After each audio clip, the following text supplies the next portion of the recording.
Hello everybody and welcome to the Guitar Cave podcast, the place where me and my guests talk guitars, gear, metal and anything else we want really. I'm your host Pete Rogers and joining me today, someone I'm very excited to have on. He's the guitarist for Harbinger and formerly of Dune from Day One. I shared stages with this man at TechFest and Bloodstock Open Air last year and I'm finally glad I get to talk to him in person, in depth. He is Charlie Griffiths. How you doing, sir? Oh yeah, nice to meet you. Okay, cool. Hello everybody. Right, so Charlie, let's. I want to do the first thing I want to do with all my guests is just go back to the basics with tell people how you got into the guitar in the first place, what started your love and your passion for music and stuff like that. Yeah. Well, I got it. It was probably. I always say to people when they ask me, those kind of questions are like Richie Blackmore was probably the reason why I picked up the guitar. So guitarist of formerly Deep Purple. Yeah. He's got his own projects now. So did you listen to a lot of Deep Purple and stuff like that, growing up then? Yeah, and that was my parents were always into lots of different varieties of music. My dad was more into the classic rock stuff, so Deep Purple, Led Zeppelin, Black Sabbath. Stuff like that. Yeah. Sweet. My mum liked that stuff as well, but she liked more of the glam stuff like Bon Jovi. And, Awesome. Maybe not so much too glam like Motley Crue and stuff like that, but not that far. Yeah. But then so every Friday we'd have Friday nights were quite special in my eyes because we'd come in from school and my parents would finish work and we'd sort of chill out as a family and my dad would always put loads of different music on. So so there was those bands like Black Sabbath, Deep Purple, Led Zeppelin, Pink Floyd, bit of Cream, Eric Clapton, the blues greats and stuff like that. But also, the more at that time, the more modern stuff like Oasis and cool, cool. So were your parents musically themselves? Did your parents play any instruments at all? Not at all. Well, my mum did years ago. She played the guitar, or she might say she tried to play the guitar. She gave me her first guitar when I started getting interested in learning the guitar. She gave me her acoustic, nylon strung acoustic. Oh, cool. I'm still on my wall actually at home. Funny enough, I've had lots of different musicians come and chill at mine, and every time they pick up that guitar, they're like, "Oh, this is such amazing classical guitar." Oh. So it's it must have. Yeah, it has lots of value to it, and does it have lots of character as well? Yeah, I don't play it much, but it's nice to have it. That's cool. So what started your sort of musical journey? What made you think, right, okay, here's all these awesome bands? Yeah. What made you go for the guitar after your mum gave it to you? Is that just did it click kind of thing, or was it just a... Yeah, well, what kind of happened was I was quite surprised that my parents didn't say oh, maybe we should get Charlie some lessons, because I didn't start until I was 13, and at a younger age I just loved playing air guitar along to my dad's music and stuff, and I was so looking back on it, I could tell I was just so driven to be able to learn the guitar, and it wasn't until I actually said I would like to have some guitar lessons when I went to secondary school, or I'd like to learn how to play the guitar. And it was then when my mum was like, "Oh, I've got the guitar up in the loft, have a go." So it kind of, guitar was always, I think, going to be my instrument. Right. And I was just so inspired to learn from all the like different varieties of music my parents listened to and got me into. And then that sort of opened avenues to other bands like, you know, Linkin Park and all the new metal bands. The gateway bands. Yeah, all the gateway bands, which then progressively got heavier and heavier and heavier. You know, I went through a massive Metallica phase. Didn't we all? Yeah. I think that when I went to secondary school, I was quite lucky. A lot of people in my tutor group that I made friends with, they all wanted to play guitar as well. So that I think we kind of like nudged each other to. Cool. You had that camaraderie there to like build together. Yeah. So we in the first like Tasters Day, I think. Hold my pick, dropped it. Yeah. least I could find it that time. There's plenty of picks on this floor somewhere. Yeah, they just seem that I always tell my students it's the pick fairy, like, watch out if you drop it. That's why I keep all these here. I will drop one, I can just pick one up from there. Yeah. But so I found out that I had loads of things in common with these guys I was in the tutor group with, like bands that we liked and stuff like that, and I was like, oh cool. So I'm kind of diverging away from the original question that you asked me. Just the thing that really got me into guitar was the music I listened to, and just being so inspired by it, by all the different guitar sounds that I was hearing, like especially the solos. Like, oh, I want to be able to do that, Yeah, I mean, I think the first ever sort of lead thing that I ever heard that made me want to start soloing was probably "Still Got the Blues" by Gary Moore. Oh yeah. When that kicks in, I was just I heard that for the first time, like when I first early days of picking up guitar, and I remember my dad saying to me one day, like you can't play guitar until you can play like that. Yeah. But he made it seem like it was just this impossible thing that I would never achieve. But I got there eventually, and I was able to emulate that tone later on, and I played it to him, and he was quite impressed. So. Nice. But yeah, no, I understand what you mean by like hearing those tones for the first time.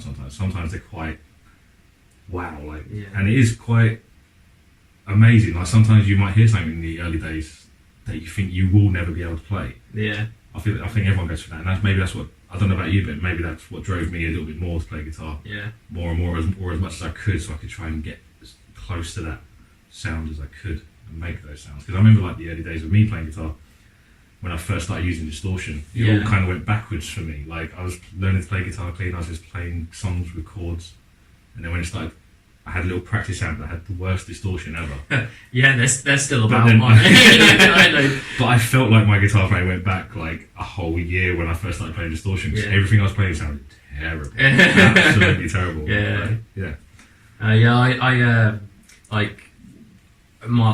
was on a waiting list for a little bit at school, and I finally got into some guitar lessons with a couple of other people, and so I had my like nylon strum guitar, and got in there thinking that here's my pathway to being a rock star, and just being like, right, okay, so we're not going to use a pick, we're going to walk our fingers on, this is called the E string, look, that's what it looks like on this musical stave, and we're just going to go E, E, E. Within like a few weeks I was like, I quit basically, because that doesn't sound like the most fun way of luckily there's still that around, those type of guitar teachers, but luckily like the contemporary movement's coming in and realizing that you don't have to start, because there's that whole myth of like you have to start on an acoustic, you have to learn classical first to be, I mean, I think I discussed this before in another episode, but like I started off playing piano. That was like where my musical journey started, and I feel like I moved from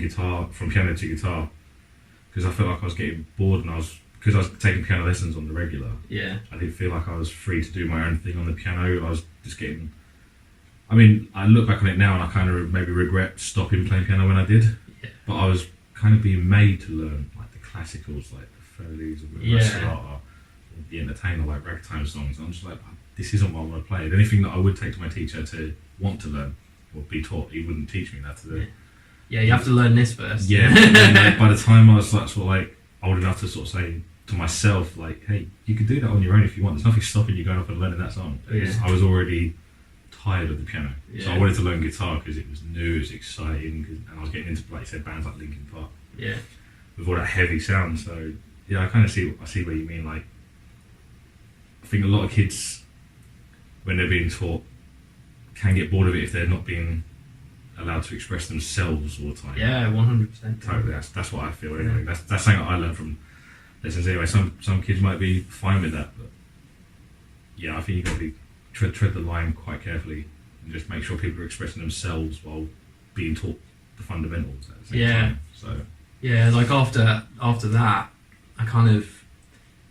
I think I kept on going from what I can remember, because the people that I'd met at school, we'd meet up in the music room and we'd all try and, we basically just jam Smoke on the Water about a million times.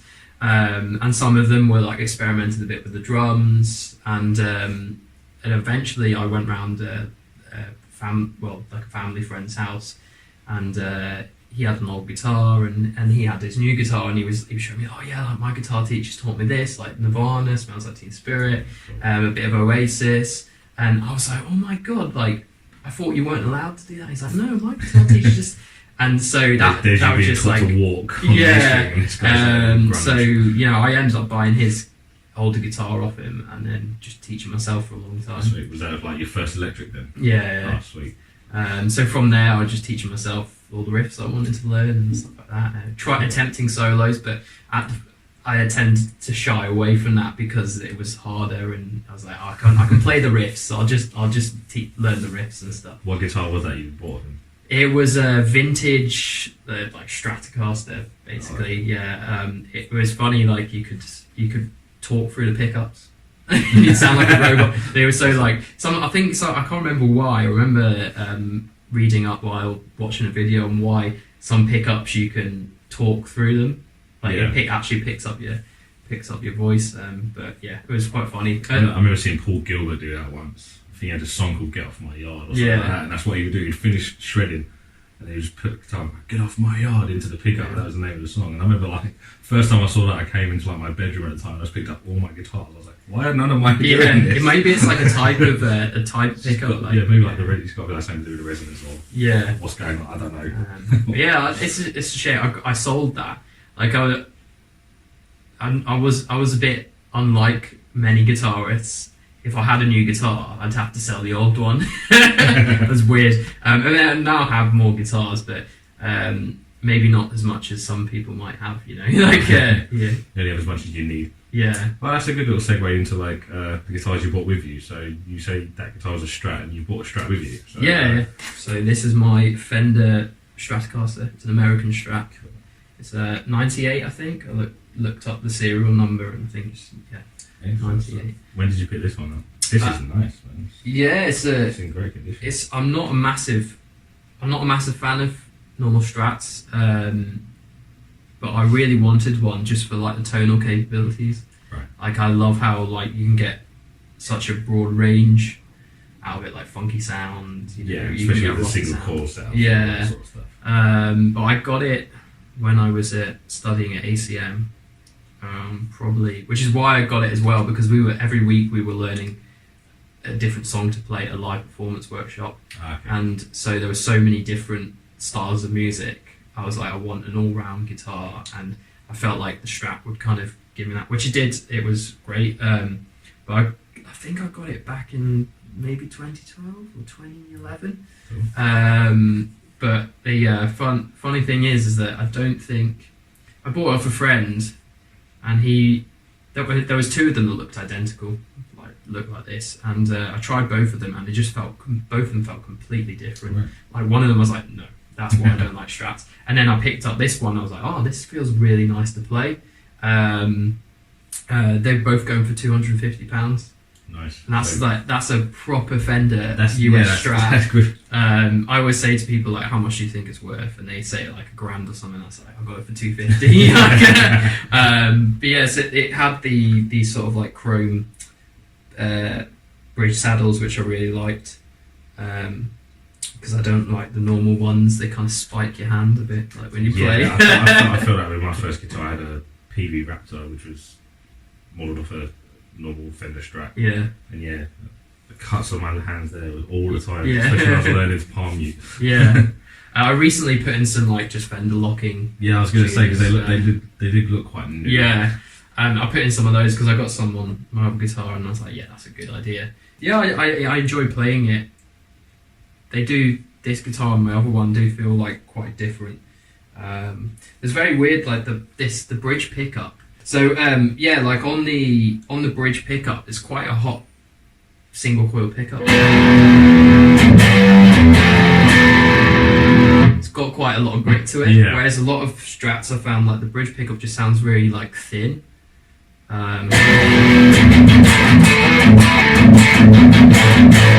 It's still got that kind of single coil sound, but it's not as twangy, not as bright, is it? But then just with a flick of a switch and a roll, and all I did was with the guitar then. Yeah, there you go. all the funky stuff. Awesome. So yeah, I just love the different tone options that you can get with this. Yeah, I mean, I've always been like a humbucker guy or something. You look around the room, all you see is humbuckers. Yeah, I'm the same.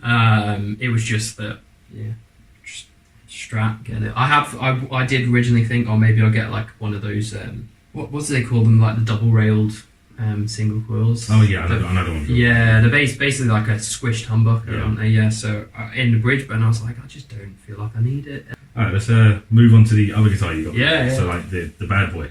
Yeah, the bad boy. Now, I said to Charlie before he came here that I've seen him play this guitar live a couple of times, and I've been wanting to see this up close for the longest time because it's a gorgeous guitar, even from a distance. Yeah. So, this one. So what do we have here? This is a Carillion guitar. It's completely custom spec to me, so Right. a bespoke guitar. So what made you go? What made you go to it basically? What are the specs? What made you go for it? So talk us through it. Yeah, I think it was maybe around 2016. I'm not too clued up with like the whole electronic wiring side of pickups and stuff like that. So I was just wondering if anybody could walk me through it or basically do it for me, but let me like watch and see whether I can learn how to. And Ben, the other guitarist from Harbinger, he mentioned Chris Delia, who's the owner of, the guy at Carillion Guitar, the owner of Carillion Guitars, and the guy who makes it all by hand. Nice. So it said, he might be able to help you. So I got in touch with him, and I'm not sure if he still does, but he has a friend called Tom that does a lot of the electronics. Right. So Chris can get on with the like handcrafting of the stuff. Tom can get wiring up the pickups and stuff like that. Because I haven't been around there for a while. But yeah, so basically I went along to the workshop. Where are they based? Where's that? Near Dorking. Okay. It's Newdigate. It's like in the middle of nowhere. It's not too far from where you are. Yeah, literally half an hour from Cranley. Sweet. So it's great. I popped down there. We had many cups of tea. Yeah. Chilled out, just talked about loads of guitars whilst Chris was doing the woodwork, and Tom was sort of walking me through putting in some pickups in another guitar. And whilst I was there, Chris was like, "Do you want to try some guitars?" And I was, that's how he got me. So he knew exactly how to get me. Yeah, the cheeky bugger. So he roped you in, hook, line and sinker. So he had a few that he'd made and it just keeps around the workshop, and I sat there and played it for ages. Played a couple of them for ages. And he was like, "What do you think?" with a smirk on his face, And then not long after, I got him to build me one. This is so we sort of sat down and talked about what I would like in a guitar. I'm not very clued up about the different things. Well, like tone woods and stuff like that. Different woods and stuff like that. So he kind of helped me with. He questioned like, what do I already play and what do I like about the instruments that I already play and stuff like that. So I think at the time he was making quite a lot of his bodies out of black limber, right? Which I've never heard of before. Yeah, not a wood I've come but across. if you feel it, it's so light. Oh yeah. Yeah. You can always feel the weight in the neck. Yeah. More than you can. Luckily, it's not really too top heavy. Yeah, so it doesn't go down. But black limber. I'm sure he still makes many guitars with that wood. Black limber body. I quite like it because it's light, but it's not. It still has some density to it, like tonal wise. It helps the mid range, which is great for like live playing because it just helps your guitar cut through a bit more. But just quilted maple top. So you got a load of different sheets of wood out, and I got to pick the finish. And then we started talking about the fretboard. So you got a very natural finish on that fretboard, which looks gorgeous. Yeah, the fretboard's pale moon ebony. and he got a few out, and I was like, oh my god, yeah, I like that. So yeah, I picked this. Loads of different ones had different like patterns. He was telling me like the patterns like where the woods had cancer, and like a cancer basically killing the tree. But if you cut it down at the right time, it preserves the wood, the quality of the wood. Oh, cool. So yeah, and then I'm pretty sure it's an ebony neck with some like black ebony stripes in it. Looks nice. Like, the back end is just as gorgeous as the And it's front. got a natural wood finish at the back as well. Yeah. Get that out of the way. So it's just, lovely. Awesome. So what was it like the turnaround time for this guitar? Like and like obviously like you got like the neck through. Yeah. So I got a neck. You always neck through, isn't it? But it's kind of glued on. Yeah, sort of like a set neck in a way, I guess. And just like the curves and stuff like that. The way that he's really. Yeah. Worked. I mean, did you get to like talk about the other specs of this guitar, like these, like the horns and everything like that? Yeah, what bridges so this is a Polaris. That's the shape of his the model that he came up with, and it's I wanted a super strat. So he basically the Polaris shape is his version of the super strat. So it's kind of got more horns in a way, so it's more metal. But it's nice. It's not got like the bottom of it's not too like fat, it's not too big, because I do like PRS guitars, but the bottom I just find it like quite a bit too rounded. Yeah, a bit too rounded. So we talked about we talked about where I wanted the volume pot, because I wanted it a bit in a similar place to where I have it on the Strat, just because so you can kind of do that. Rolling up and down, like the volume swells and stuff like that, or just the ease of kind of cutting it in and out. Yeah, and you don't want your hands travel too far to get. Yeah, do you? But it's also out the way enough for me to not get in the way of when I'm playing. That's pretty cool. So we were just thinking about like the right place for it. I wanted to keep the tone pot just for, sometimes I do like when I'm recording, especially if it's maybe not rhythm stuff but lead stuff or clean stuff, like just play it. Sometimes you just need to suck out the higher end a little bit. But a lot of people don't even touch it, and that's what I think. That's why I rarely touch mine. I usually touch my tone on the clean channels more than anything. Leads, that's what I do. Yeah, definitely. And I also wanted because I use this mainly for Harbinger, like metal stuff. But I wanted to have the option to have more of a range of tone. So we did talk about putting a coil tap in, but instead I've actually got a 5-way switch, like the Strat here. Cool. So that kind of splits each humbucker into a single coil. So you get that kind of different. I'll keep it on that for the time being. But so you get that kind of more sort of stratty sort of back there. Not quite the same, but it just sounds a bit thinner rather than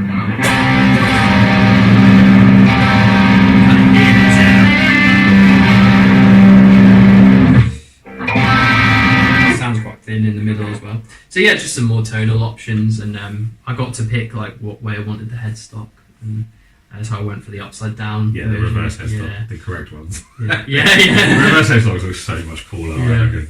It's so much easier. Like when you want to tune, it's just there. Your hands got to go over the top to get. Just a quick little ding. That is very true. Yeah, I never thought about that's that. what I like about the reverse headstocks. It's a lot easier. Not that you need it with the Evertune, but with my other guitars, my other solars. It's so much easier to get to the tuning bit. Yeah, definitely. And we sort of I wanted a purple guitar as well. So and then we're thinking, we sort of brainstormed like what colour. Hardware would go well with that, and we like black and gold. So, black and gold. I think all of this is Spurzl. Are they locking tuners on the back? Yeah, Spurzl locking tuners on the back of here. Awesome. Black and gold. Juggernaut bare knuckle pickups. That's going to come onto that. Yeah. He's he just contacts the company and says, "Can you put together black and gold these black and gold hardware for sweet. clients. So Did you choose bare knuckle pickups? yeah, I wanted some bare knuckle pickups. Keeping it British, well, just supporting other British companies. They're a good brand of bare knuckles. Yeah, they're all handmade to order, aren't they? Yes, yeah. Which is pretty cool. Not many companies do that. Yeah, so I was just I don't know. I heard the Juggernauts were good. I went through looking on the website and like listening to loads of the examples, and I just thought the best way to find out is to try a set. So yeah, I went for the Juggernauts. Was you able to do it at the Carillion place, like try a guitar that already had them, or? I think so. I think one of them did have it in. I quite liked it, but the thing is like the wood as well affects like how the pickups react, what the tone reacts to. So, but I kind of think nowadays that when it comes to if you find like this guitar excites the like mid range, but you can just dial that out or whatever with like equipment. So if you like it or don't like it. Excellent. Yeah. And on the subject of Carillion as well. So you are one of their artists as well. Yeah.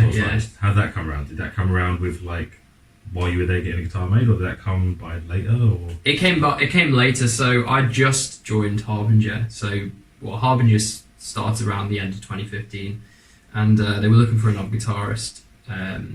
And yeah, I joined in January 2016, and so it was quite a new thing. And I think Chris at Carillion was like, we'll see how things pick up or how they go, because he did do a really good deal for me with this guitar, considering it's completely custom spec. I guess the Charlie Griffiths. But it was only recently, maybe a year ago, that we were announced as artists. Like Ben also uses Carillion now. He's got like a headless one, looks a bit like the gross. It looks a bit gross. I'm not into the headless guitars. I gotta admit, I'm not a fan either. The new Griffiths guitarist has a Strandberg, which I played. I think it feels fantastic to play, but I don't like the aesthetic. I just feel like guitars should have headstocks. They're just. Well, there's lots of jokes that go by. There really is. And on tour, there's lots of jokes by everybody. Are like, oh, where's the rest of your guitar?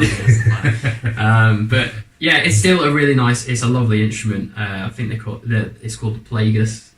Chris is a big Star Wars fan, so it's called the Plagueis. So and that's a great guitar too. So when his was finished, we then got like some promo shots done with both of us with our Carillions and stuff like that, and then it was announced, which is amazing because we're now amongst people like I think maybe just one of the guitarists from Aborted. There's Slipknot bassist. I think Benjamin Ellis from Scarson yeah, in there as well. Yeah, he's a fantastic guitar. One of my favourite guitarists. Yeah, he's a good guy. We always have a good nerd off whenever we meet up. There's so many, like on the artist page now in Carillion, there's so many like high end guitarists on there now. It's just like it's an honour to be part of the family. That was about a year ago, and I can't see myself like sort of change your brand. I love the fact that it's like it's a brand from home for me. Because it's Surrey. They're based in Surrey, and they're friends of ours, and Chris's friend of ours. It's just I love it, and I know that the amount of like blood, sweat, and tears he puts into the guitar. He works himself. It's another thing I spoke to someone I guess that would endorse. It's like it's nice having a brand that has that much faith in you to put their name alongside yours, as well as letting them put your name alongside theirs. Because it's all give and take, isn't it? Yeah, I've had people when we were on tour in Europe just like, what guitar are you playing? They're thinking I'm playing like a Ormsby or a Kiesel or something like that, and I'm like, no, it's a Carillion guitar. No, I've not heard of them. So it was nice to kind of be like check them out. Yeah, Carillion guitars. I kind of get the same thing with the solos at like a lot of shows. People can't really say like what guitar is that, and I have to sort of explain like, yeah, it's a solo guitar. They're still small, still growing. Yeah. Oda England's own brand, and then people ask me about them, and I say to people like, I'm on their artist roster, and I say it's all like give and take. It's me being able to say, right, okay, that's how my endorsement came around. I just said to them like, guys, look, so many people ask me about these guitars, and I'm bigging you up all the time. I'd love to be in association with you. Yeah. And stuff like that. They're so nice. Like if I email anything, usually it's Ola's wife that responds to all my emails. So I speak to her all the time. Anything, any queries I've got, any questions I have, she's just always emailing back within a day or two. Oh, just cool. Always nice and professional. Yeah. But yeah, it is nice, isn't it? Just having that there, just to say like, yeah, this is me. This is what I'm proud of, kind of thing. I think it's really Chris is announcing more and more guitarists from bands that I love, like joining the roster, and it's really cool to think, like if we cross paths, we've got something common to talk about. Yeah, got in. So that's really cool. There's just so many good players that are playing them now, and still, people private stock as well. People that aren't in bands and stuff that commission Chris to he's always so busy. So and we always joke about me getting my next build, which I will. I will. I'm just still floating about what I want, but I do need to sit down with him and actually discuss like what I want for the next one. Awesome. Yeah. Absolutely awesome. All right, well let's talk about what you're plugging into. So today you got with you the old Axe-FX. Yeah. So what made you fall onto Axe-FX? Did you have like tube amps before you came into that? Or? Yeah, so I had I'll turn this off just in case it runs out of battery. So I had a dual rectifier beforehand. That was, when I first started gigging, pretty much from the get-go, like as soon as I had an electric guitar, I was trying to form a band and I was playing live. I started trying to get involved with like things at school. So if there was like a charity event or something like that, I'd get involved with like the music group and play Let It Be by the Beatles or something like that. Anything to. I remember when I got my wah pedal. This was the stage where I was like obsessed with Metallica, and that Kirk Hammett loves his wah pedal. Maybe a bit too much. So I got my wah pedal, and I remember being like, oh yeah, I'm gonna come up with a solo for the Beatles' Let It Be at this show. I'm gonna use my wah pedal. So I actually did like a solo in a section with a wah pedal for Let It Be. But yeah, so quite not long after, maybe like a year or two, I was in some sort of band, and I had a Marshall like MG. It was like a MG 100 or something. Oh, was it a solid state? Yeah, like it was HDFX thing. Something like that. Yeah, it had like reverb and chorus and stuff like that. Yeah. And then I was like, yeah, this isn't cutting it. I started like a heavier band called the Black Monday Suicides, and I got a dual rectifier, and I got the oversized 4x12 cab with it as well. Cool. So I had a beast of an amp. Yeah. At an early age. Yeah. Early stage. Well, by that time I was probably about 15. That's still a beastly amp to have. Yeah. Like such an early stage of guitar. I basically got a loan from my parents, and we figured out, I then paid them back in monthly installments until I paid it back. But that was my first one. Loved it. Had that all the way up to maybe the age of 18, 19. So.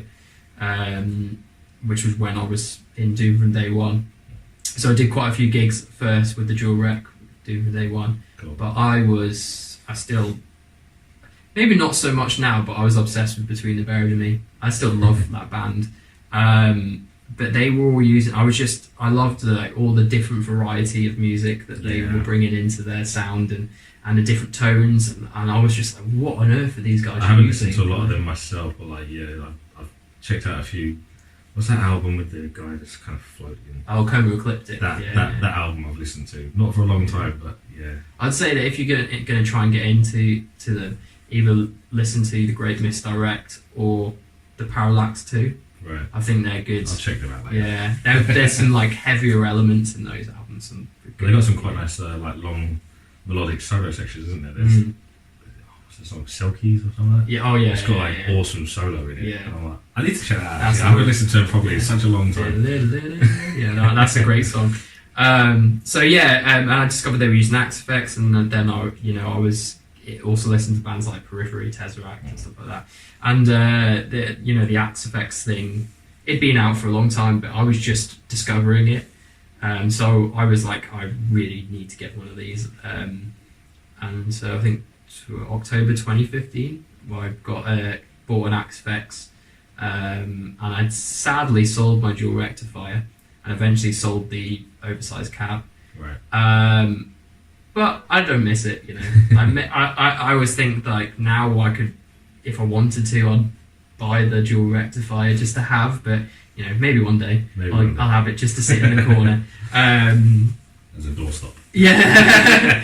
But I basically went digital and never went back. Yeah, it was. I tried a few things. Like I was scared about the switch between a valve amp and a digital, because I'd heard I'd played so many rubbish digital things. Yeah, I used to have that like back in the day.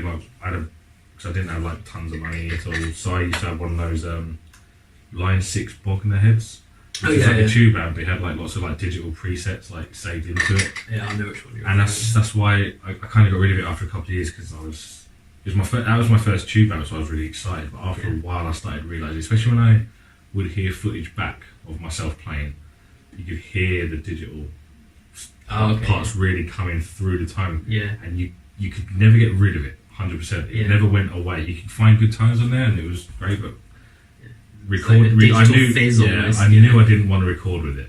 I knew I didn't want to do that, so I switched from the Line 6 Bogner to a Marshall JVM, which was just pure fucking balls with like just fucking high output, fucking beefy tones. Yeah. And then that popped on me after about 2.5 years of owning it. So I switched over to that Kemper over there. So I went to the job. I mean, I don't know with you about the X Effects, but what I find with the Kemper is you don't get all that digital push coming through unless you want it. It's so easy to find that organic tone. But I mean, and there's a lot of purists that I know that be watching this podcast who just don't like digital stuff. I've had a few guests who are just like amps all the way.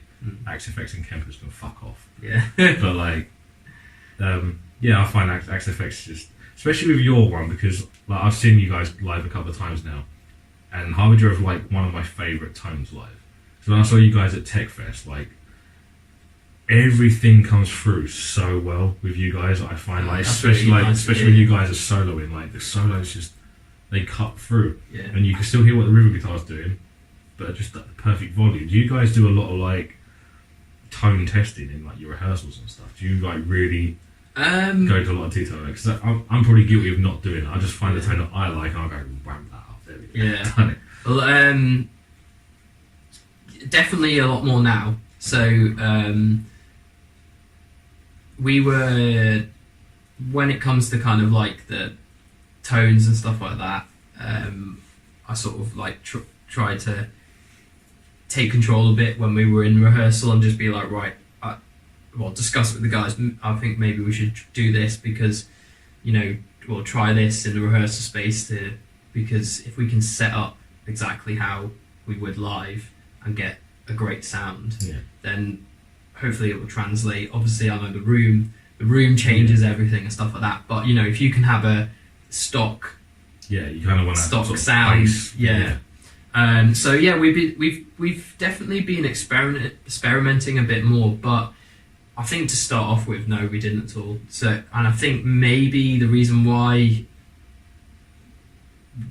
we were able to achieve that was because we've all been in different bands before in the past, and we've you learn that that doesn't work, this works, and blah blah blah. But now we're definitely working a lot more together to complement each other. So I go for a more sort of mid-range sound because I like the fact that it sits nicely in the mix, and Ben has a slightly darker sound. Maybe with a little bit more high end on it as well. And then, just making sure that the bass and the guitars work together, to create this one big sound, Yeah. but you can also pick out what's Exactly going on. with each one. Yeah. I watched a video recently of Nolly sort of explain it and how he feels like you should have like the guitars are here and the bass is kind of like that, and it creates like this kind of at the bottom here, and it just creates this. They work together. Like the bass, he describes the bass as the third guitar. Right. Yeah. But I love his bass tone and stuff like that. So I guess we're trying to achieve that same thing. With where the bass sits with the guitars, and then making sure that the guitars and the bass don't overcrowd any of the frequencies of the drums as well, or vice versa.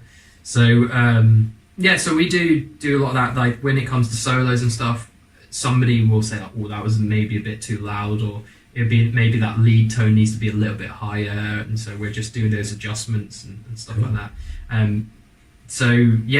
That's really cool to hear that. You think that like the because especially at TechFest, I think like with TechFest especially, like I just think the room suited the sound perfectly. Yeah. I was square in the middle of you guys, and just I could hear everything. It was the best sounding band for me that whole weekend. Awesome. Totally, and it was I was blown away because I was just like I can hear every single note. Like nothing got lost. Not one single note that anyone played got lost, which I thought was pretty cool. I hope we didn't mess up because we are just human, though. Look, we do work on our tone, and I think just because me and Ben have been playing guitar for a long time, we've been in bands and stuff, we know where the guitar solos should sit. What complements what and stuff like that, but we're still learning. You might watch a band and be like, oh, that sounded really good. I want to try and achieve that.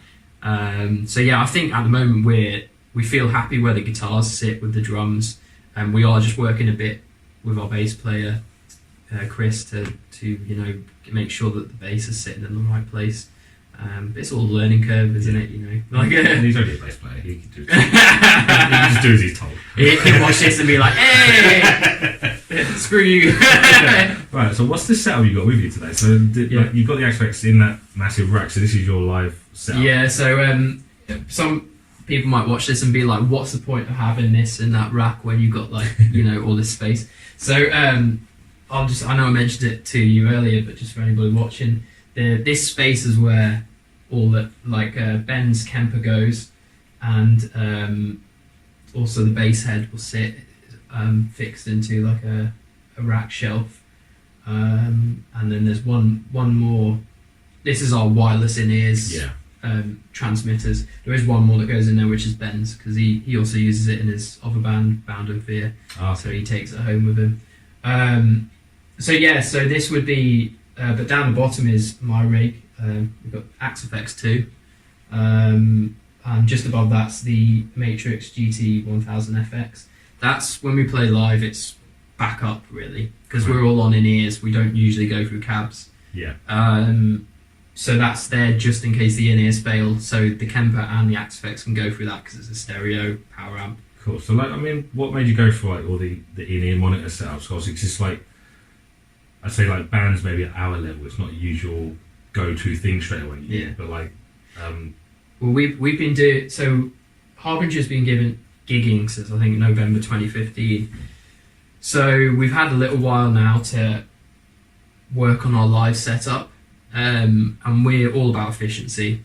I tend to I do all the running of the backing tracks and stuff on my laptop. Yeah. It sits on top of here, and that goes on the back of here. There is the digital mixer that I mentioned, which all of our rigs go into, and then that sends an output to each of our in-ear monitors, and we can actually just adjust our own mixes on our phone, which is amazing. So what do you usually have in your mix when you're doing it? I like a bit of everything really. Both guitars sitting at a nice level. I like a bit of the bass to bring in some of that balls in your ears, balls in your ears, and then skip over that. Drums, some drums. Not some drums, a lot of drums. We usually get to save us having to feed all the mics into the digital mixer. We just ask on our tech spec for the front of house to send a bus of the front of house drums back to the stage into our mixer, Oh, so we actually get like a So you get the nice whole kit in mix. your ear, yeah. And the way that the way that you can bus it, like you can on the bus, if our drummer wants more kick or snare in his ears, they can actually do that without affecting the fun. It's been really easy. That's pretty cool. I was like, this could be really complicated or easy, but on the last tour, it was just really easy. All the sound engineers were like, yeah, that's fine. Apart from that, we control everything else. So I like a bit of vocals in my ears as well, and the samples and the click track. That's pretty cool. Yeah, just getting a bit. Everybody probably has different preferences and levels, but I like a kind of like a good mix, almost like how it would be if I was in the audience. I guess like I've never played through any monitors myself, so I guess maybe it's almost like just playing along to a track in your head. Surely, like kind of. You, especially with the guitars, you're under a microscope. I feel like, or just every instrument, I guess you're under a microscope, so you hear everything. But I guess that's a good thing. It's scary at first, but I think my mind's switched now to this is going to help me play better and better because I can hear everything. You know, I'm under a microscope, so you end up playing just maybe like tighter. And I did kind of think like, people say that we're tight already. Like, are we gonna? Are we gonna like?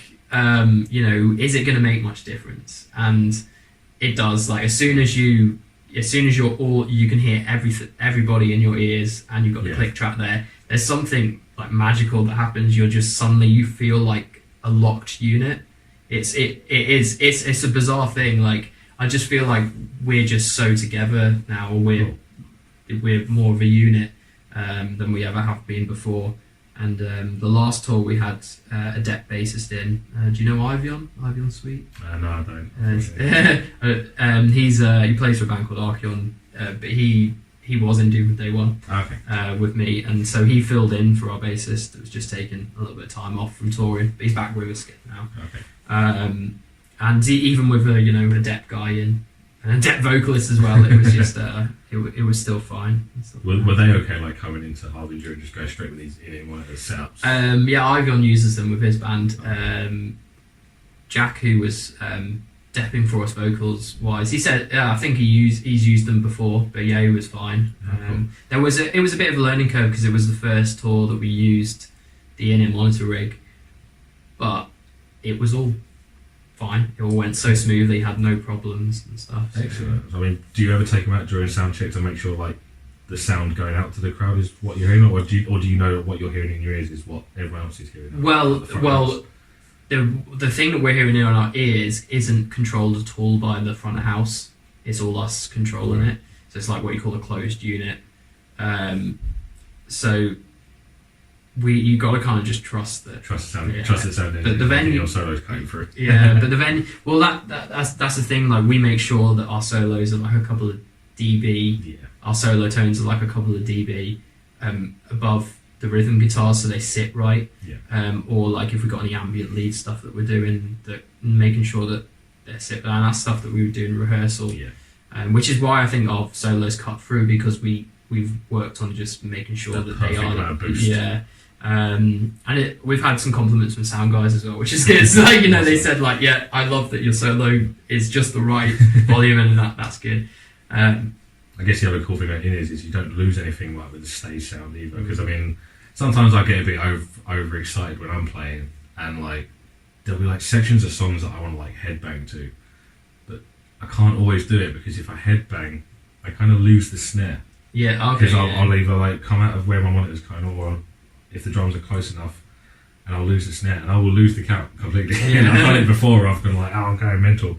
And then by the time I finished playing the riff, I've actually realised I'm actually behind the drums. I'm like, oh shit, the next part started. I find myself again. So I guess within the monitors, you ain't got to worry about that, because it's in your ears all the time. Isn't it? Like doesn't matter where you are on stage. When we played Bloodstock, I wish that we had the in-ear monitor rig then, because everybody would have their own monitor mix, but as we walk around quite a lot. Yeah. We move between each other, and as soon as you go over to the other side of the stage, you've got a completely different mix. It can be a bit off-putting. So the beauty of like the in-ears is that you've always got the same mix no matter where you go.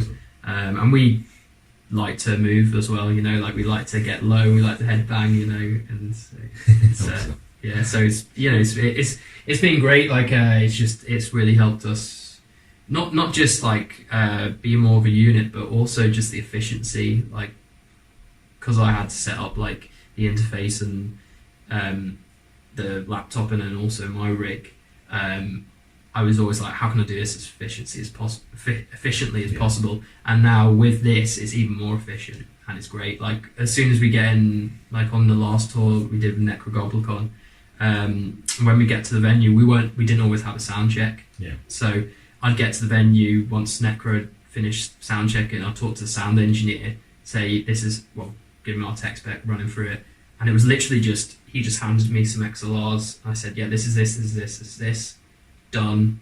And like it was just so easy. It was just so easy. Like you hear horror stories about rigs, but luckily it's been all right so far. Like, So I've been gigging now for myself for about 10 years now, and I've luckily never had a problem live, so I'm quite thankful for it. I've never had a string break, I've never had an amp go. I've played in my old band where my other guitarist's amp popped and blew up halfway through a show, and he just walked off stage and left me to do the whole thing, so I had to like try and improvise. I was like, shit, like, do I do the harmony parts? Did I do that? I was like, sorry, I'll just carry on as I am. That was not fun. Right, let's talk about your bands. Let's talk about Doom from Day One first. So now I'd heard of you guys. My old band actually had a gig booked with you guys once at I think it was upstairs at the garage. Okay, yeah. But we actually broke up before that gig took Oh, place. So let's talk about Doom from Day One first. Like, did you start that band, or like, because I've heard of you guys from like way back, but like I don't know a lot about the inner details of like Doom from Day One.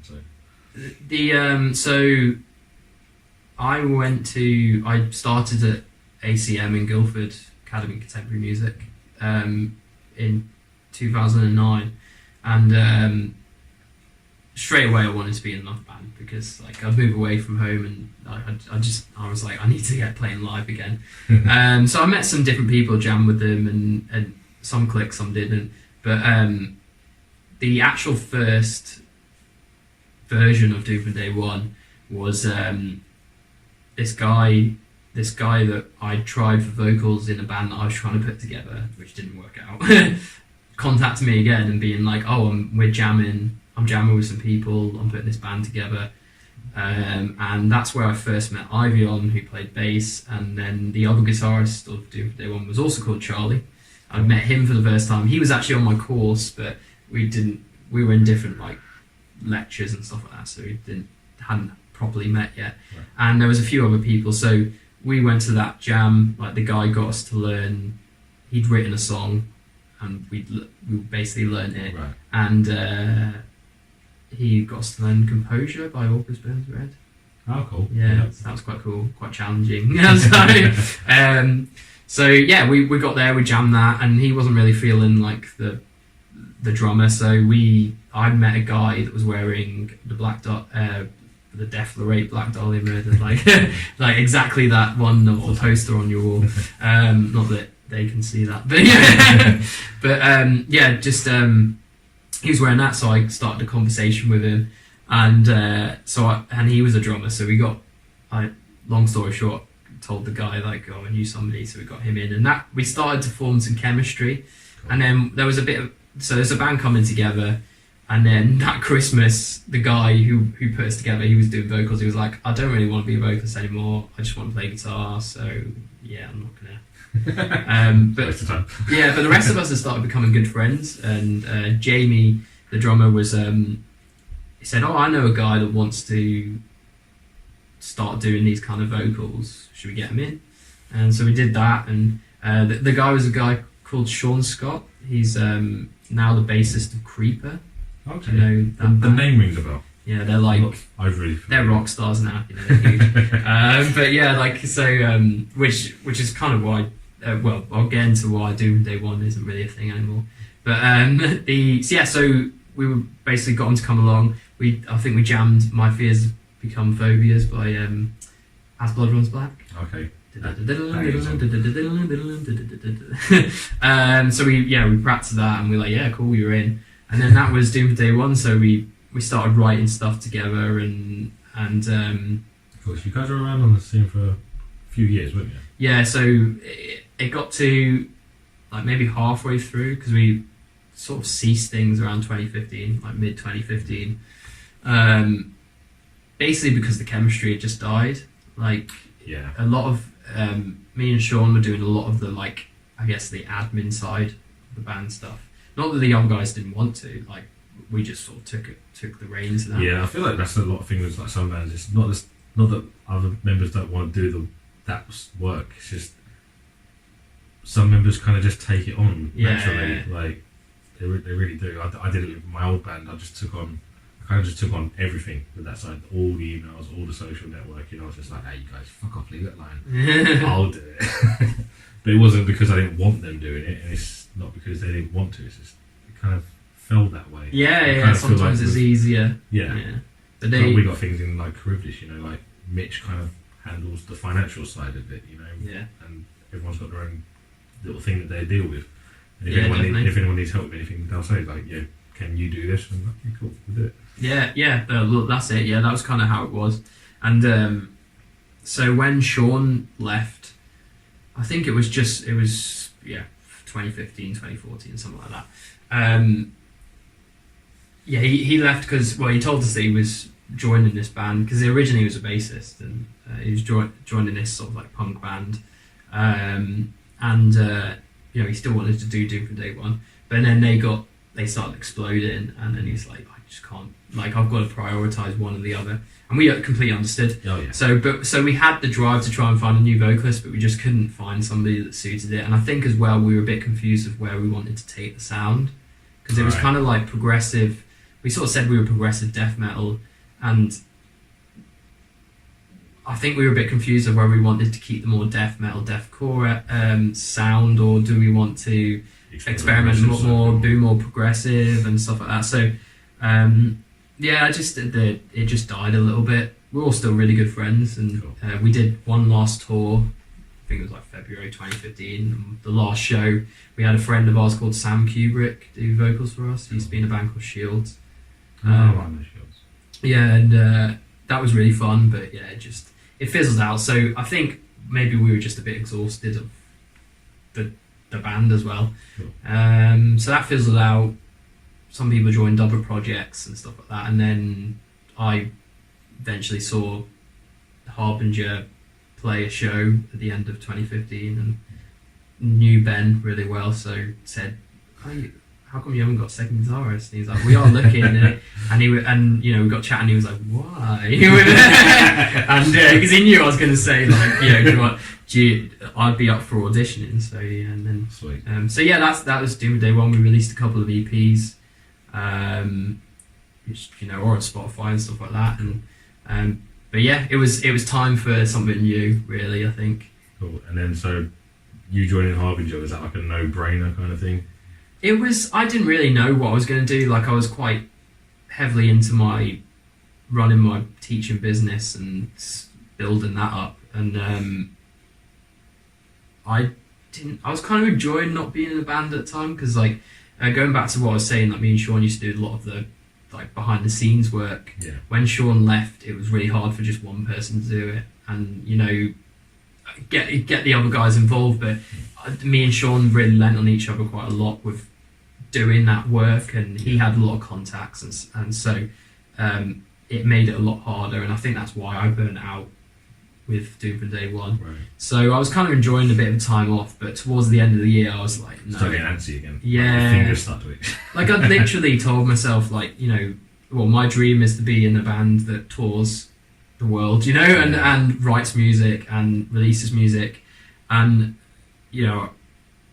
trying to find a way to sustain that, which was me starting my teaching business, and realising that I actually love teaching as well.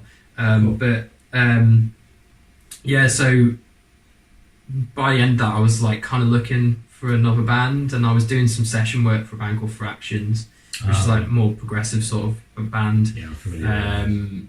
On a 7-string. Loved playing the stuff with them. I like recorded the lead stuff on one of I think their last EP or maybe EP before that. But it wasn't really what I was looking for. You know, it wasn't my calling. And then I saw Harbinger, and I was just like, this is the kind of music that I want to be playing. And Ben's an amazing guitarist. Like I've always been I think we've always kept an eye on each other. You know, Right. it's really funny because his first band, maybe first or second band, Fifth Horseman, they played with Doom Day One a few times and stuff like that. So we knew each other, and so I knew that was kind of like the next step for me. So Ben was like, I know that you can play guitar, but just to show the others that don't know you, can you just like learn this song of ours and record yourself playing it? And I did that, and they were like, yeah, cool. And yeah, it was pretty much from, I think my first show with them was February 2016. They already had like the first EP, Paroxysm. They've released a couple of EPs, haven't they? Yeah, so they released, before I joined, they released a track called Human Wisdom, which is their like debut single. Yeah. And then they had Paroxysm written, which was our first EP. And we just, as soon as I came in though, they were very welcoming with, you know, they were like, do you have any ideas? So there was a few ideas that I had that we whacked on when we were in the studio That's pretty cool. and stuff. So I was already involved with the writing process, and pretty much learnt the songs, and we went into the studio. So we recorded those and then played some shows, and it was just everything was like just very right. Just the chemistry was there, and it still is. I think we're all on the same wavelength. Yeah. And whereas in other bands it's been like one or two of us doing like where everybody's involved, like there are people that kind of take the reins, but I think at different times. So, you know, like if one of us is taking the reins for a bit, then I might get busy, and then somebody else takes the reins for the bit, and then they get busy. So we're all. So no one's expecting one person to do all the work all the time. Everyone's sharing the load. Everybody's got each other's backs, and I think that's why it works so well. Yeah. Is like not just being in a band, being bros, and the chemistry and everything, but also the business side. We are like quite a strong team. You got to have that. I mean, for me joining Griffiths was kind of a similar thing, like what you said. I saw Griffiths once years ago, and they were doing the sort of music that I wanted to play. So when the opportunity came for an audition for them, like I didn't even like hesitate. I went straight for it. But like, had the chemistry not been good after joining, I probably would have just been like, "Oh, guys, I love the music, but this isn't working. None of this is working." So like, you got to have that chemistry there, because it goes beyond playing the music that you love. It really does. Yeah, definitely. And you know, when you're on tour, you got to spend maybe from a week to a month or even more with each other. So, and you know, everybody needs their space, but understanding each other as a person, you can then when that person needs the space and stuff, and you know, it might be a few hours or a day, and then they're back to their normal self. You know, everybody needs time to themselves, don't they? You do. Yeah. All right, cool. So, So, what about the writing process when it came to like the Harbinger debut, like the full length album? Like, okay, so we I'm repping the shirt. Yeah, it looks awesome, man. I was like, hey, yeah, so, that's a cool shirt. That's just like pulled from the album artwork. Our bassist does a lot of the graphic design for our merch, which saves money. Saves a lot. So with the writing, the first EP was pretty much written. Well, it was, and then I had a few ideas that we brought in when we were in rehearsal space. Like I brought some ideas to the table, which we ended up putting on the record and stuff like that. And then we gigged quite a lot, and then we did our second EP, Human Dust, which I was involved in you're involved in the writing process a lot more. We all are, you know. I think the final product wouldn't be what it is if everybody hadn't had that say. And so we spoke about this before the podcast started, how like, you know, it's always going to be a collective unit, like how one person is not in charge of any one song, like, you know, and even if they are, like, someone might have an idea for a whole song, but like it's still the collective. And that's it. That like makes a song what it is, you know, in the end. Like somebody like Ben might write the skeleton or the main part of the song, and then and then the drums might be completely different by the end of it, Yeah. and that's the drum. Without Joel's input, like that song might not be what it is. See, I mean, I'll It's admit, like- I'll admit firsthand that I don't have enough confidence in myself, but I don't think I'm the best songwriter Yeah. in the world. Like I hit blocks very often. Like, I'll come up with one idea and I'm like, I have no idea where to take Yeah. this. Like it takes a lot for me to push myself further to write a whole song. So like, I prefer to just write little seeds. Yeah. Just take it to the guys and be like, right guys, what can we do with this? Let's all build this. That's how I like to do it anyway. So basically for the second EP and the album, it was very much like Ben will write a song idea, or like the skeleton of the song, and then I'd write a skeleton of the song, and they end up being pretty close to being finished, and then everybody would then have like any ideas brought to the table and stuff like that. So it was very much like one of us sitting at home writing the songs, and then bringing it to the band, and we learn it. And then when everybody learns it, you always have things that you edit. Like the bass will be People hear things differently, don't they? yeah, like the bass lines that Chris, his nickname's Milky. So like Milky will write, here redo the bass lines, that to suit him, and that's his part song. And same with Joel, our drummer here, do that. Our vocalist at the time, Tom, he would be doing all the lyrics and vocals, and then we might in the studio have ideas for phrasing and stuff like that. So, Cool. And like with lyrics, do you leave it down to the vocalist just to sort of like have their own free reign about what the song's going to be about? yeah, I pretty much with the album anyway, the debut album, Compelled to Suffer. And like Ben might have a song idea and then say like, "Oh, Charlie, I want you to do a solo there," or whatever, So everybody's involved and stuff like that. So that was the process for Compelled to Suffer. Like somebody had an idea, like a main idea, and then and then eventually, once everybody said, "Yeah, that's cool, nothing needs changing," or maybe we should do this, maybe we should do that in that song, and then that becomes a song. But now we're writing loads of new stuff, got loads of demos, and we're trying to be a lot more collaborative in the sense that being in the room with each other, whether that's just two of us or it's the whole band, or if we are going the normal route of like one of us having a song idea. I like to call them song, like the skeleton of the song, because you never know what's going to happen by the time you record it, like that.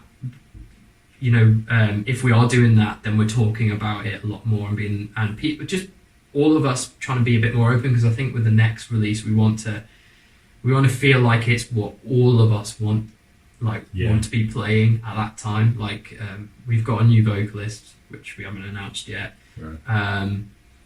And You got any plans for an announcement anytime soon? Or? we want to announce it with a new single. So whether that happens, it's not going to be too soon, because we're planning and prepping at the Still in the moment. early stages. Yeah, so we're training them up, and we're just writing. We're making sure that we know what Harbinger 2.0 is going to be.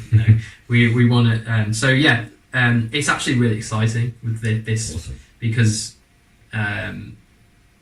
like everybody's the chemistry's just right, and everybody's mentioning what they're feeling and stuff like that, with the song ideas and the riffs and stuff. So That's pretty cool. maybe we should try this. Like, it'd be really cool if we had this style of like drum beats and stuff like that. And so it's a lot. It's definitely becoming a lot more collaborative.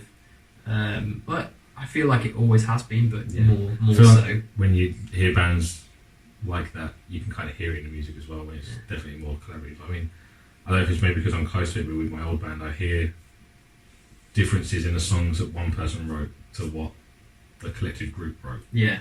And I definitely hear that. So you definitely hear it back in the song that you're hearing. Yeah, You I feel can like tell when everyone's worked on it and put everything they have into it. yeah, definitely. I feel like we fit into like so many subgenres, so we can play lots of different types of shows. And I think that's because we've all got so many influences, and we bring that to our sound. You've got to wear your influences on your sleeve, haven't you? Yeah, absolutely. I like to try and do that as much as I can, but not too much. Yeah. Otherwise, I just end up ripping people. I feel like when I'm something I've been trying recently is just like not even having my guitar in my hands, just like or just going like that or putting it down and just trying to sing things, and then have work the idea out and then quickly demo it. I did that the other day. That's before we started recording that little clean thing I played to you. Yeah. I had that in my car. So I had to quickly grab my phone at traffic lights, put the recorder on and sing what I heard in my head, or like the skeleton of it. Yeah, you should. And then I had to come home and just be like, what was it? There we go, I figured it out. You should hear my ones. I do exactly the same thing. I've showed the guys on tour and they're just like in hysterics. But I was at a Devin Townsend guitar clinic last year, and he got his phone out and he said the same thing. Like he'll come up with ideas all the time, especially someone like Devin. He's just in that mindset 24 hours a day. And he got his phone out and he was showing us. Like, he's just going through his phone. He's just folders and folders and folders of demos and ideas. Some like recorded demos, decent sounding ones as well. But most of the things in his phone were just he's holding up to the microphone. It's just him going. Da, da, da, da, da, da. Yeah. That's just what he does. I do the same thing. And I think like you gotta do that to get it out of your head and then make so that someone else can come to mind. And stuff like that. You do, because you might be missing out. Like you might have a golden idea in your head. If you don't get it out in some way, shape, or form, it's going to leave you. I know I've done it before. I haven't recorded an idea I've had in my head, and it's gone. Yeah. And I know I've had some failures. There was this new riff that I had in my head for ages, and then I was like, yeah, we'll like sing it into my phone or whatever, and I didn't. But when I was going to sleep, I just kept on singing it. And then luckily the next day, I was still singing it. So I then was like, right, let's work it out. But yeah, that was really fun. And I find that when you're singing stuff, you end up writing catchier stuff. Because... Yeah, you kind of go a bit more melodic when you're singing something. Yeah. Like with a guitar, you go straight... Especially with metal, you go straight to the minors.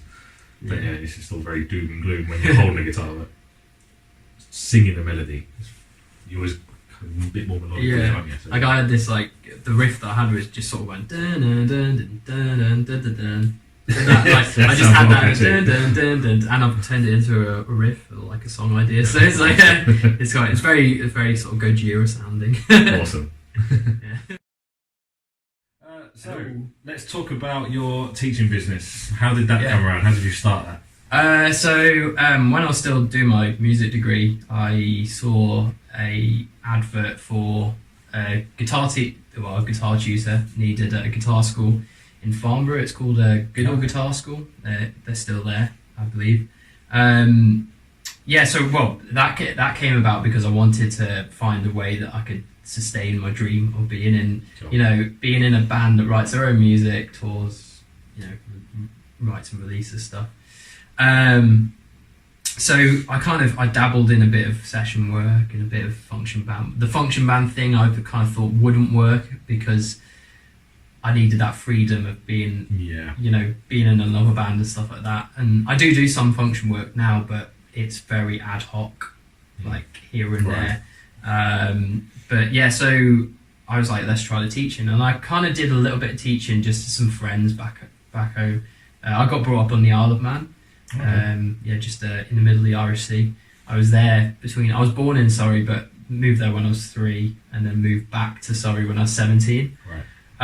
So like when I went back home for the first sort of like year I was at ACM, there's a few friends of mine who were like, oh, can you teach me this, teach me that? So I was kind of like dabbling in it then. And then in 2012 I went for an interview at this guitar school and they gave me the job. Least experience, but they said they had a good feeling about me, so that was nice of them. So I worked there for about 3.5 years. Whilst I was doing, I was only doing 2 days a week there, but I started getting involved with other things. Like I met some other guitar teachers. ACM were doing this franchise thing called like ACM Kids and Juniors and stuff like that. So, and they were looking for students that wanted to work as tutors. So I started doing some of that, and that's how I met some other people that introduced me to other people. Yeah, it's all about who you know. Yeah, Gotta make them contacts. yeah, and I did a few. I've got a friend of mine called Chris who runs a business called the Guitar Club, a very good YouTube channel actually, the Guitar Club Online. Okay, we'll link that below. Yeah, it's very good for beginner guitarists and stuff like that. We have actually talked about doing like a metal collab. So like I'd come on there and teach some like metal riffs like and stuff like that. But he gave me a job like the other 3 days of the week doing like after school clubs with him, and from there I started to build up a private clientele, like some client private students. He gave me my first 2 private students actually, because he was full and he said, look, you know, I need some these guys will take these. Yeah. One of them is still with me now, and the other one sort of quit after like a few months. But you know, like I wasn't disheartened because I was already teaching or whatever, and literally from that first student, and Chris helped me get some other ones. Like because he was already well known, you know, people were contacting him, and he was like, "Oh, I've got this guy that works for me, like, well, friend." You know, I didn't. Yeah. When it came to private tuition, I was like a separate guitar tutor, and so yeah, the first few private students came from him, and then it just grew. I was obviously doing something right because I got referrals and stuff like that, and I didn't do much advertising, and it ended up getting so busy that I had to stop working at the guitar school. Like Farnborough's about an hour from where I live, so you know it made sense that I wasn't stepping on their toes. All my private students were in my own area, and and then I had to stop there. Sadly, because I really enjoyed it, but it just was the right business move. I started to be, you know, sort of as I was getting busier, I was like, right, I'm good. I need something to call my tuition thing something. So I called it CG Guitar, Charlie Griffiths Guitar Tuition, you know.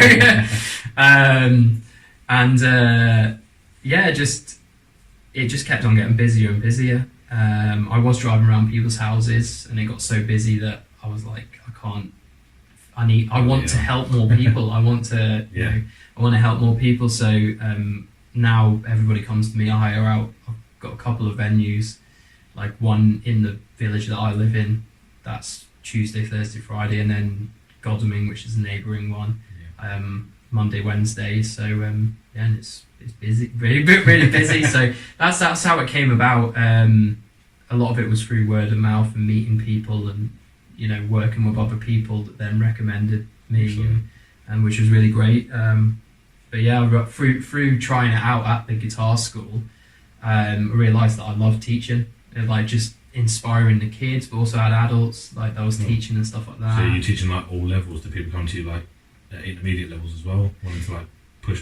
So I feel like every guitarist has had it or is there where you'll get stuck on a plateau where you just don't feel like you get better. At all for ages, even if you try to learn new stuff. So do you get a lot of people like that coming to you to say like, I need to push myself a little bit further? Yeah, I listen to a lot of podcasts, and you know, and I'm always constantly trying to learn and you know be a better version of myself and stuff like that. You know, get into that motion of like you know learning something new and improving on it.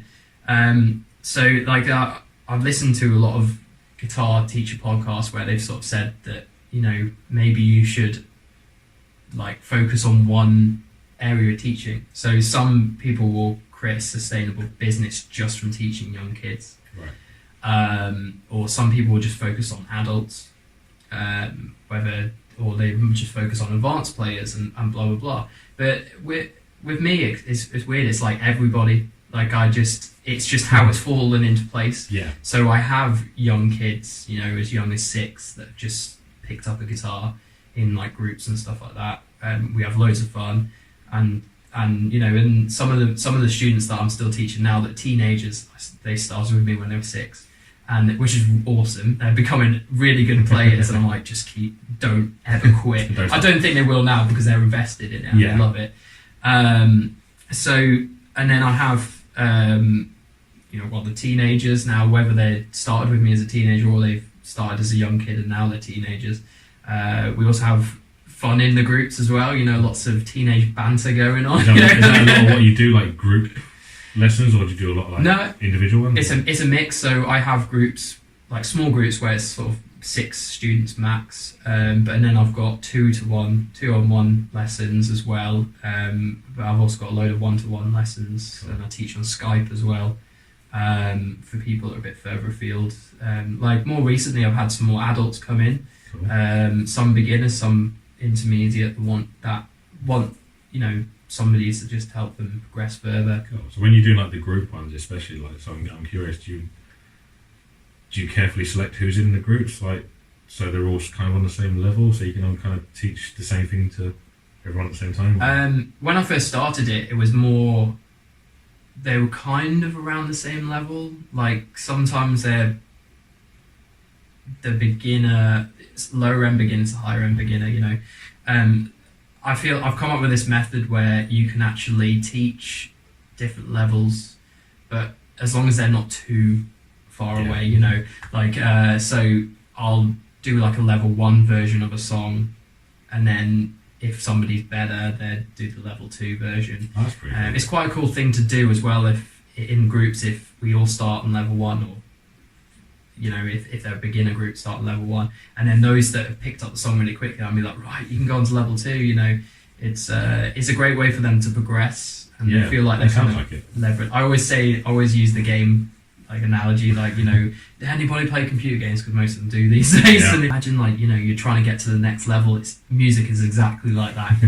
You're going to level up at the end of this. One day you're going to try and learn a really hard solo, and that's going to be your boss fight. Yeah, exactly. So one day you're going to find a song called Tornado of Souls. I do sometimes I get the kids saying like, Charlie, when are we going to learn a Harbinger song?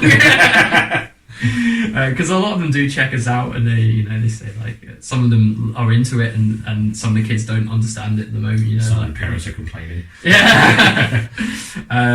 So they always say like, oh, I can't. It's really funny. Like the parents will say like, oh, I didn't expect it at all. I thought you'd be in an indie rock band or something like that. She's so smiley and happy. I was like, do you know what? Recently, actually, one of my adult students came in and said, like, I swear I was on the BBC or something like that. There was a scientific evidence that says that people that listen to extreme metal music are genuinely happier and calmer people.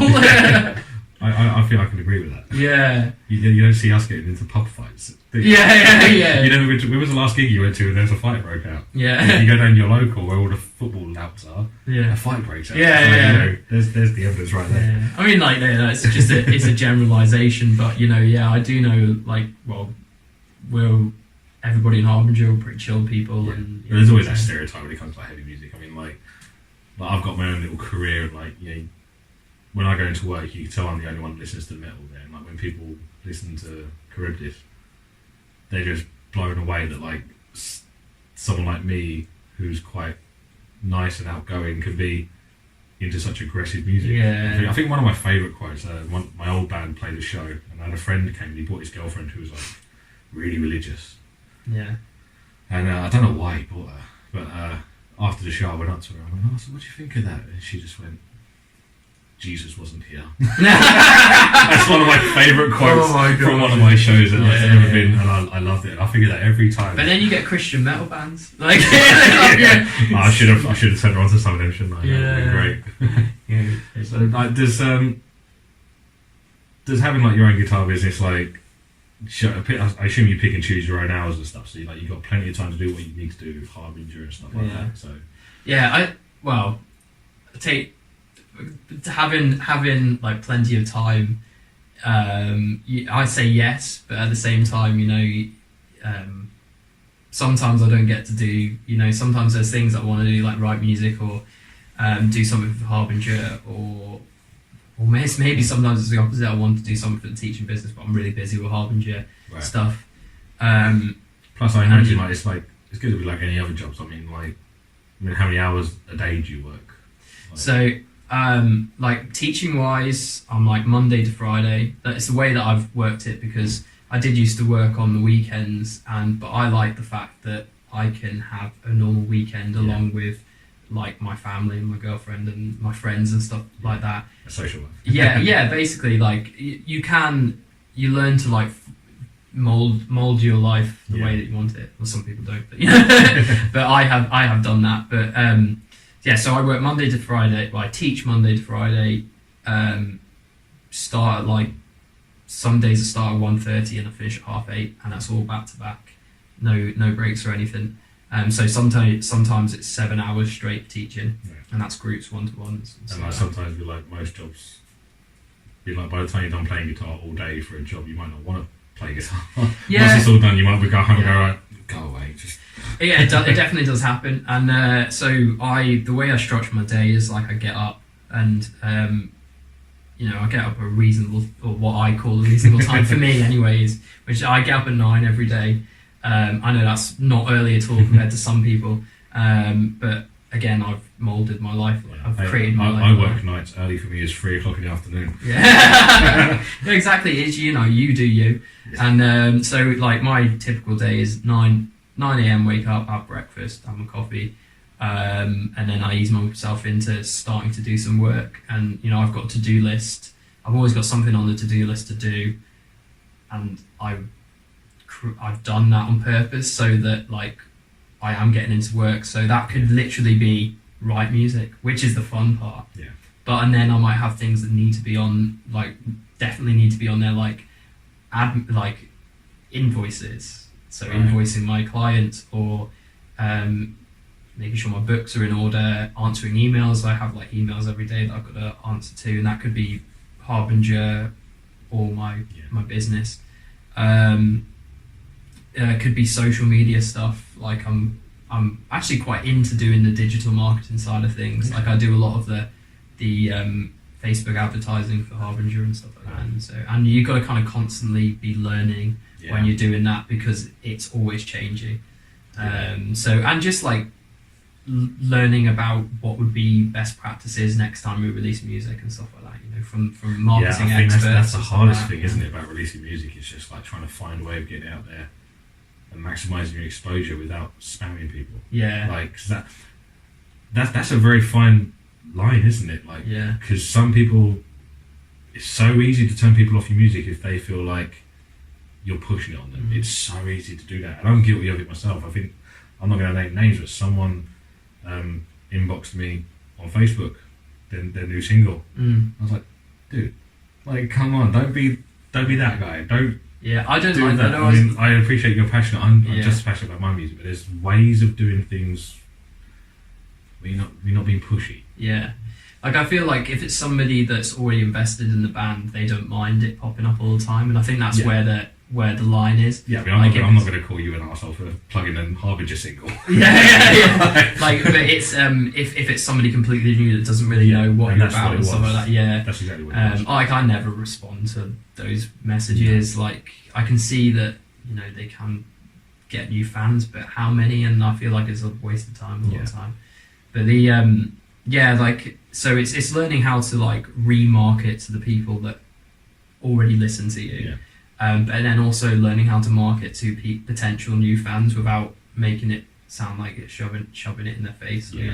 I kind of feel like that spam thing's died a little bit to some extent. Yeah, it doesn't happen as much nowadays. At least in the form of like posting constantly, because the way that the algorithms work on social media is that you have to post less often to get more exposure, because if you just posting every single day, or I'd say like the opposite, you could post it all the time, but you won't be in everybody's feed, so you're not spamming as much, because people that are organically seeing that are people that have recently interacted. So you don't. That's why I kind of think like some maybe bands shouldn't worry so much about. It's also quality of content. Like if you're like literally posting the same thing every day, like then maybe that's spam. But if it's like if you've got quality content that you can post like every other day or every day, then it's a bit different. Or especially if you've got something to offer. Say like if you can be like, do this and I'll give you this, and that's it. Like it's just learning things like that. Learning not to put people off. Yeah, I mean, the best way for exposure is obviously live shows, isn't it? It's just getting your band out there, because then people are there to hear it, and then that's how word of mouth spreads. So I mean, that's how I found you guys, was just, I mean, my vocalist Rich knows you guys, so he was the one that said, Yeah. oh, when we were at Tech Fest, you should check out these guys, and that's when I checked you out. I was like, fuck, shit. Like, Rich is a good guy. he is a good guy. He loves his metal, loves his bands. He loves making friends.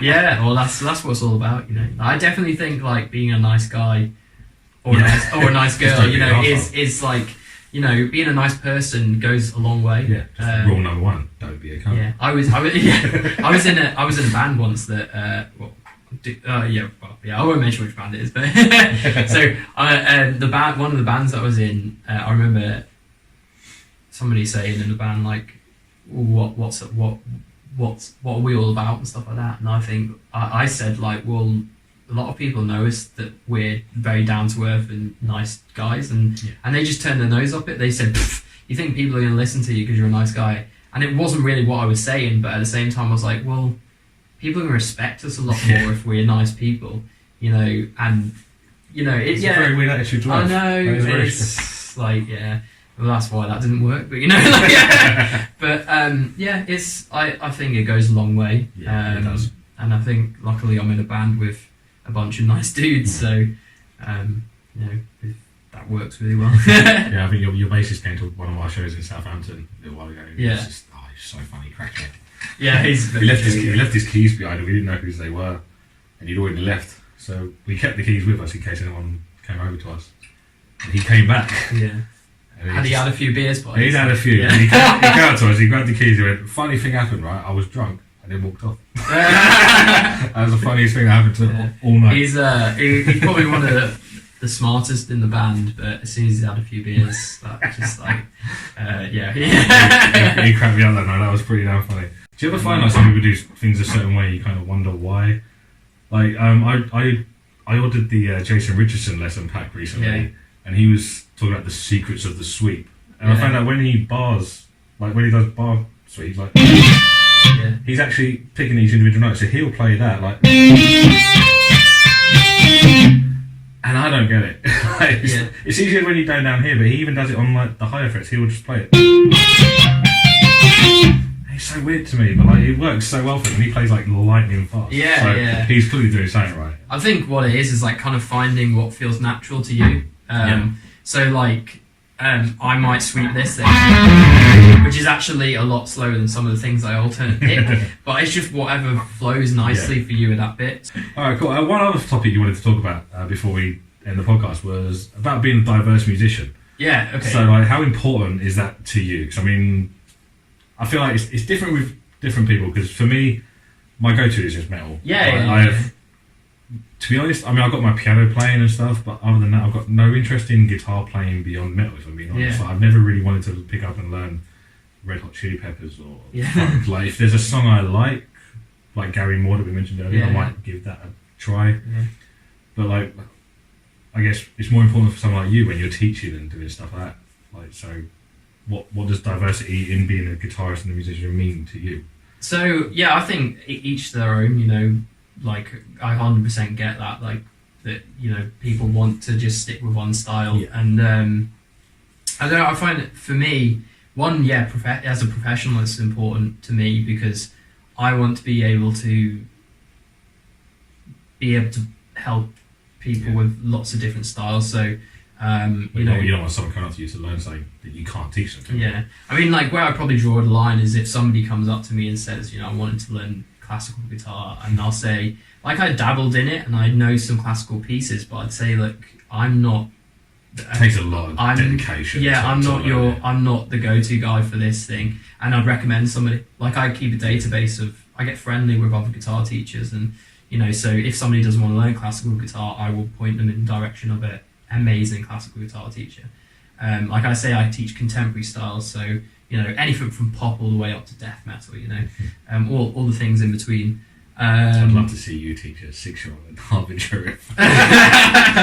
There are some like younger kids that are like sort of 9 and stuff, which are getting into metal already. Like maybe so their parents are like into like the more mainstream stuff like Slipknot and stuff like that, and they come back. I was like, oh yeah, I really love Wait to Bleed by Slipknot, and I'm like, that is awesome. Yeah, 9-year-old kid coming up to me, awesome. Like, yeah, their parents are good parenting. But yeah, so and same with if it was flamenco, flamenco style. I was like, I have not even dabbled in that. Well, kind of, but not anywhere like the technical prowess that they have.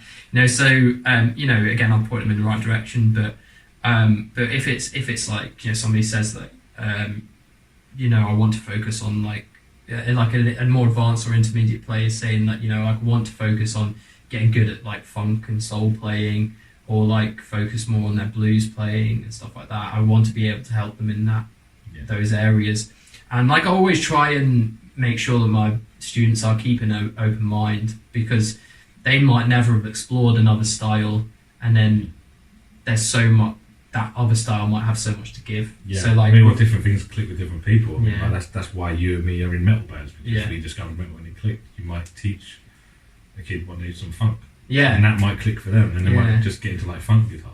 Well, that's it. Like, so like a rock player might come into me and I say, well, that's easy for me because that's my forte, rock and metal. But but I will make sure that they're keeping their mind open. Yeah. Because as I was learning, I was like that. Obviously, not to the extent that if one of the things of being a good teacher is being wary of your students switching off. Yeah, that's true. That's true. Yeah, you don't want to be teaching them one thing that you're passionate about, and they're just. Texted. Yeah. So, and I think because my parents brought me up on so many different varieties of music, I liked lots of stuff. Like, I would say besides metal and rock, like one of my favourite styles is funk, and just because of the rhythmic, like the technicality of in the rhythm section and the rhythmic phrases, which kind of lends itself to like the more sort of like percussive metal playing that it's about now, like the gent side, kind of thing. Like all that stuff is just funk rhythms through and through. Yeah, see, for me, like when it comes to like guitar players and playing, like I have my thing that I like to do, which is just usually just straight up death metal. But like I could watch guitar players all day. Like I'll admit I'm not the world's biggest Animals as Leaders fan. I'm the same. But I will watch a video of Tosin Abasi playing an Animals as Leaders song, because I love watching him play the guitar, because he's phenomenal. That's that thumb. Yeah. What's going on with that thumb? I don't like his new custom guitars though that he's brought out. I'm not a fan of the oars. I'm not either. But it's I just, to me, being a diverse musician like is what I'm all about, because I think I've always liked that idea of people, if somebody used to say, oh yeah, Charlie Griffiths guy, he plays in the death metal band, or metal band Harbinger, and they play that really heavy stuff, but have you seen this video of him playing that like funk track, or like that bit of blues or something like that, or that Pink Floyd track, and he's doing a gig with this girl down the pub, like playing some acoustic covers or whatever, I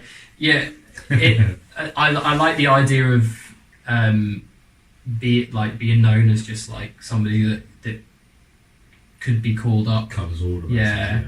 I think it is important to find your thing, and my thing is metal. I know that rock and metal is my thing, but I like trying to explore other areas. Like I've even been getting back into some guitar lessons myself, like being taught by one of my old tutors, and it's not very often because I'm just really busy, but every now and again I'll book in. You want to cover. Yeah, I'll book in an hour, and a lot of the stuff that we go over is concepts that we were doing towards the end of my degree, but just reinvigorating my mind with those concepts, and we've been looking at sort of like bebop and stuff like that, and jazz and stuff like that. So it's the reason why I like that is because I'm a massive theory nerd, and I like the technical theory side that jazz players and fusion players use.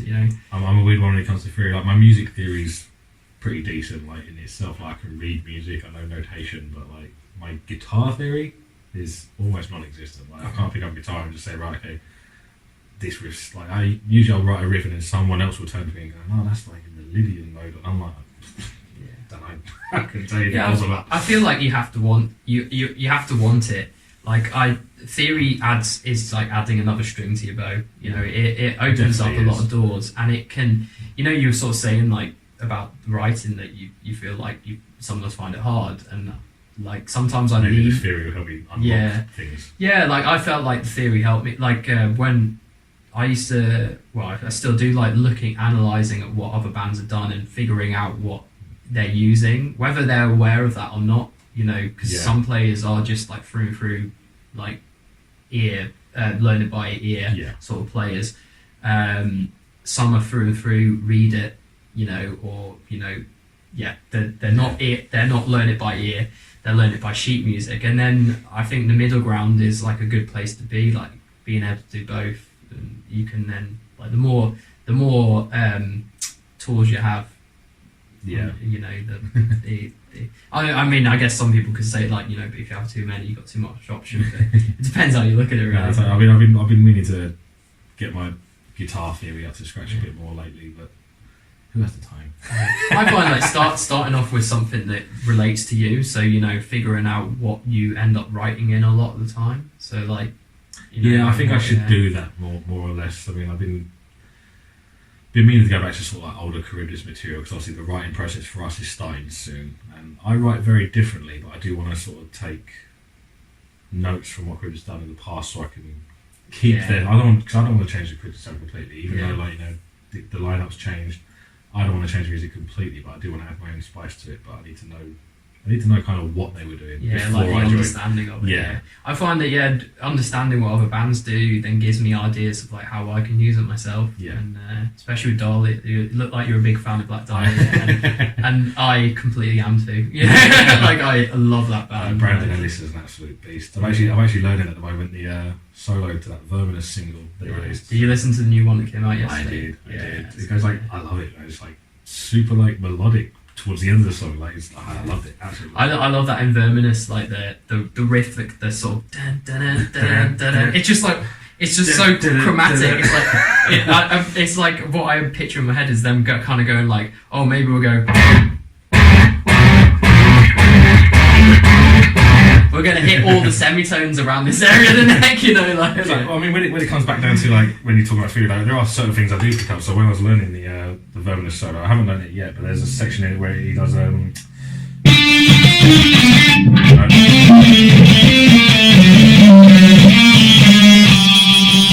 it's like he's hitting that chromatic bit there. I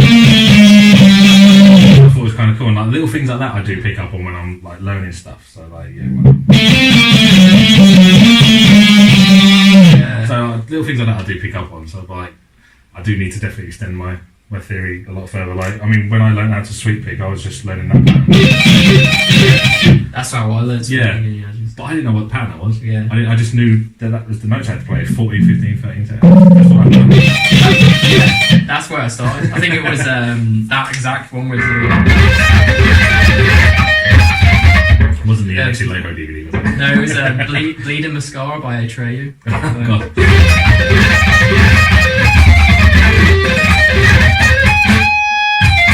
Something like that, anyway. So yeah, just like those little patterns. It wasn't until I went to music college that I sort of expand. Like before I went, I got some booster lessons on theory, and then when I was at music college, like the theory, we expanded on the theory a lot. Maybe I'll have to hit you up for some theory lessons soon. But you're saying, like, interesting what you're saying about the chromatic thing is that like when Ryan Knight joined the Black Dahlia Murder, like I loved them already, but that just went even more. Like I went even more into love with them. His solo writings are phenomenal. I feel like the new guy. What's his name? Brandon Ellis. Yeah, I feel like he's got some vibes from he's got a similar vibe to Ryan Knight. He was in Arsis, wasn't he? Like so was Ryan Knight. It's like Arsis are just like the Black Dahlia Murder waiting pen. Yeah. Whenever people leave Black Dahlia Murder, Black Dahlia just go, right, where's Arsis? That makes a lot of sense. Yeah, because like Ryan Knight has used a lot of like sort of jazz fusion theory, like a lot more, which is why I loved his style of soloing, and just I kind of feel like I've added some of that inspiration into my own solos. I was like licks. Ryan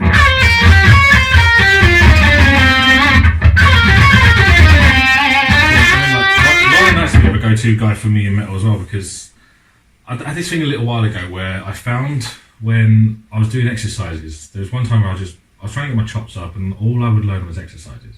Yeah. But what I kept finding was I would only get good at the exercises. Yeah. So when it came time to like apply it to something else that I'm learning an actual song or trying to write something, I couldn't do it. So now I'm getting to a point where I'm like, right, okay, if I want to learn this, I'll actually go learn a song that has that. So there's an artist song called Overthrown, which Ryan Knight I wrote. know. Yeah. I wanted to learn tapping arpeggios, so I decided I was going to learn it. I haven't played it that long.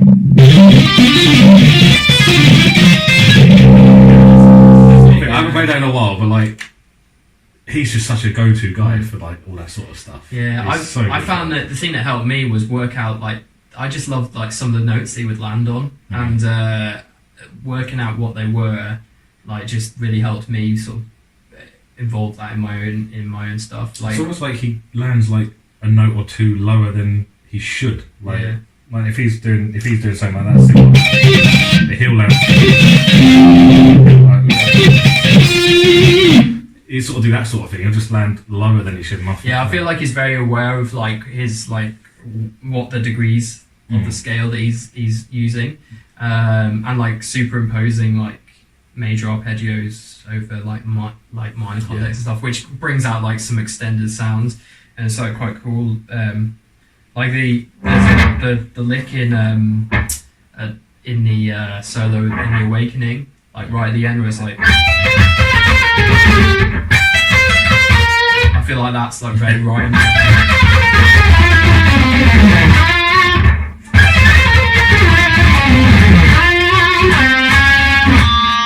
There's a lot of that sliding into the last note as well. It's very sort of, it's like characteristics, really cool. So yeah, I just love his playing. His playing's so effortless though. I mean, I've got DVDs of him on a tour bus, just like talking to people. Just like, I'm like, what are you doing? How are you doing it? I love his vibrato as well. It's like proper like so wide, especially when he has it on like the neck. That kind of like it's so good. It's like I've got Ryan right here. Yeah. Well, that's a massive compliment, man. All right, guys. I'm gonna go home and cry now because I'm just like with happiness. And then you're gonna cry because you're not Ryan. Right? Yeah.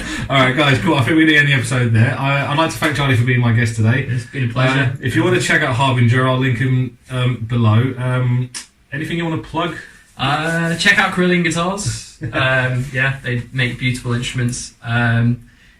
Check out Harbinger. Yeah, and if you want to hit up Charlie for any guitar lessons, feel absolutely free. I'll link his guitar school in the comments below as well. Thanks. I'd like to thank Solar Guitars and Evertune for being associated with the podcast and their ongoing support. And thanks to you guys out there, wherever you are listening. So, anyway, I hope you enjoyed the episode, and we'll see you again in 2 weeks' time. Take it easy. See you later.